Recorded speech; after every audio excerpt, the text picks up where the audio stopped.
Buenas, ¿cómo están? ¿Cómo les va? Bueno, acá les subo la clase que no pudimos tener el miércoles pasado porque, bueno, la conexión no me acompañó y yo tampoco me sentía muy bien.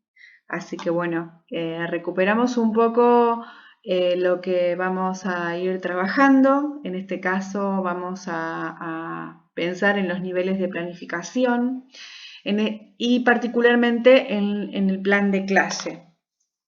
¿Por qué plan de clase? Porque si bien hay diferentes escalas, podemos hablar de una planificación hay diferentes tipos, ¿no?, de planificaciones que tienen que ver con la planificación anual, la planificación por unidad o por aprendizaje o por clase. En este caso vamos por planificación de clase porque nos parece interesante en segundo año ir pensando cómo armar una secuencia de actividades, pero pensemos que la planificación, ¿sí?, tiene que ver con decisiones mucho más complejas, ¿no? Por ejemplo, qué teorías pedagógicas enmarcan mi accionar, qué es enseñar, qué es aprender, cómo entiendo la relación pedagógica. Cuando uno planifica, ¿sí?, anualmente o por unidad o un plan de clase, hay una concepción, ¿sí?, se enmarca, digamos, nuestra propuesta en ciertos valores, en ciertos sentidos. Entonces, es importante pensar que el plan de clase no es solamente una secuencia aislada, sino que también tiene que ver con el posicionamiento docente, con determinadas decisiones y demás. ¿Por qué es importante la planificación de clase o la planificación de una clase? Primero porque nos permite anticipar, ¿no? Es una guía para organizar la tarea, ¿no? Y además también nos permite poder pensar lo que vamos a hacer, inclusive revisar el contenido que se va a abordar, elegir las mejores estrategias metodológicas según el contenido que quiero presentar, según las características del grupo, decidir cuál es la secuencia de aprendizaje más adecuada, poder pensar en los materiales necesarios, en esto los recursos, ¿no?, distribuir el tiempo del trabajo y reflexionar cómo se va a evaluar eso que me propongo durante esa clase, ¿sí? Poder pensar en esa clase.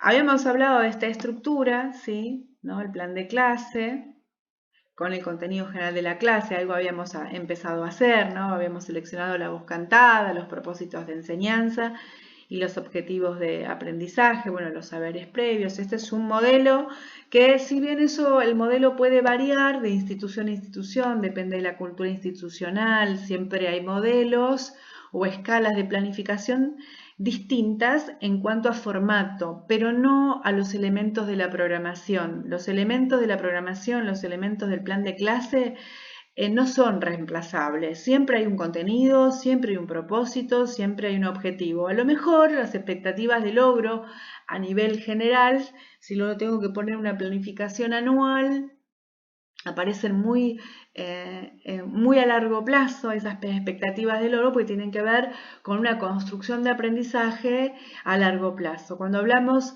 de objetivos de aprendizaje, estamos hablando de lo que queremos lograr en la clase, ¿sí? Vamos a promover una acción que queremos que nuestros estudiantes logren hacer en ese lapso tan cortito.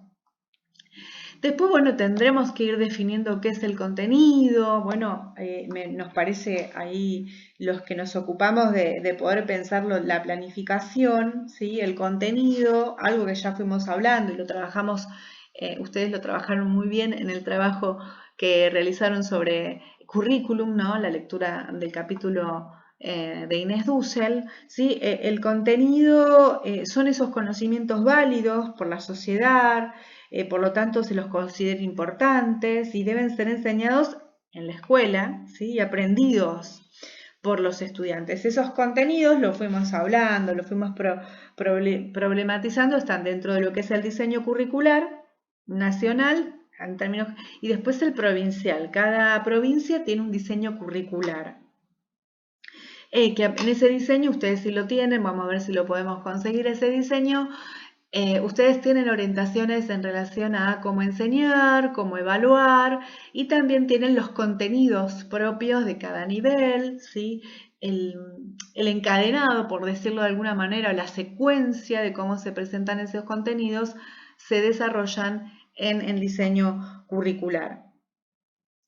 Sí podemos, esto que decíamos en nuestras clases, podemos ser infieles a ese diseño pensando en que a veces uno elige un contenido porque considera que es importante para anclar con otro contenido en otro momento y el tratamiento de ese contenido lo hace con más profundidad, ¿sí? Porque mira el contexto, mira a sus estudiantes, mira a sus niños y sus niñas, el espacio, la disposición que se tiene, no solamente del tiempo y del espacio, y entonces uno va acomodando esa acción. Por eso el plan de clases es tan importante, porque es importante anticipar. No puedo caer en la clase sin saber qué hacer, sino que tengo que tener, ¿no?, una idea de qué me propongo en la clase, qué es lo que estoy persiguiendo, qué voy a promover, qué voy a fortalecer, qué cosas es importante revisar. Una cuestión muy importante tiene que ver con nuestras propias acciones, ¿sí? Para llevar adelante algunas actividades, nosotros proponemos determinadas acciones. Esto que dice Rebeca Nijovic, las estrategias de enseñanza. Es una práctica sumamente cotidiana, ¿no? Hay acciones coordinadas por los docentes. Bueno, y ahí nos hacemos esa pregunta: ¿cómo enseñamos los contenidos de manera efectiva? ¿Cómo desarrollamos una capacidad y una estrategia de pensamiento? ¿Cómo desarrollamos alguna habilidad? ¿Cómo orientamos la búsqueda de soluciones que sean creativas y lúdicas o creadoras? ¿Cómo usamos o cómo promovemos el uso de diferentes instrumentos en este caso, ¿no? Diferentes recursos que ustedes van a proponer. Nosotros somos esos mediadores entre el conocimiento, ¿sí? Y el estudiante, el niño o la niña, ¿sí? Vamos a utilizar esas estrategias para poder armar ese puente, digamos. Después tenemos los recursos, ¿sí? Los recursos nos van a servir para abonar a la estrategia de enseñanza. Y no me quiero detener mucho más, sino que vamos ahora ya directamente a las estrategias de enseñanza, pero esos materiales que son importantes tener tienen que servirnos para llevar adelante la tarea, ¿sí? Los materiales son de lo más comunes. Acá ustedes lo tienen: pizarrón, imagen, instrumento, video, pero ese recurso lo tengo que evaluar, digamos. Este recurso me sirve para trabajar determinado contenido. ¿Cómo lo abordo? Me acerca, digamos, a ese conocimiento que quiero que los alumnos aprendan, ¿no? Con esto no del aprender, sino del agarrar, del aprender. ¿Sí? Entonces, son un montón de preguntas que nos hacemos en relación a esos recursos que son tan importantes y que pueden servirnos como estrategia de enseñanza. Después viene la evaluación, que va a ser el temón que vamos a cerrar después. La evaluación, bueno, las buenas preguntas y demás. Puede ser una evaluación orientadora, una evaluación continua, una evaluación formativa, ¿no? La evaluación integral.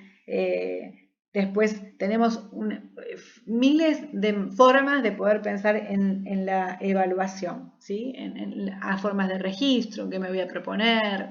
Como pensemos que vamos a ir a la misma línea sobre la concepción de enseñanza que propone la cátedra, ¿no? En la enseñanza en aulas heterogéneas, con aprendizajes y ritmos heterogéneos, también tenemos que pensar en una evaluación heterogénea, ¿sí? O por lo menos variada, diversa, tendiendo a esa heterogeneidad, ¿sí? Vamos a las estrategias de enseñanza.